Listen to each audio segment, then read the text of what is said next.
पुराण प्रसिद्ध पांडव मानकर पाद चिन्ह धन्य जो माटी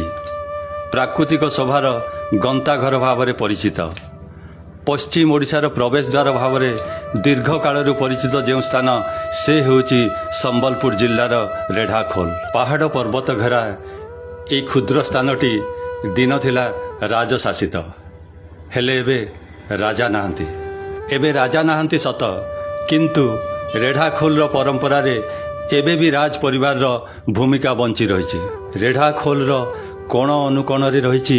अनेक देवादेवी मंदिर प्रकृति राणी रंजनार शोभारे पुलकित हुए प्राण केरांडी जोर प्रभाव रे कृषकर जीवन धन्य हुए ए माटी रे बासना अच्छी ए माटी रे महक अच्छी ए माटी रे कवित्व अच्छी कालक्रमे संथ कवि भीम भोई लीलाभूमि रे रूपांतरित यही माटी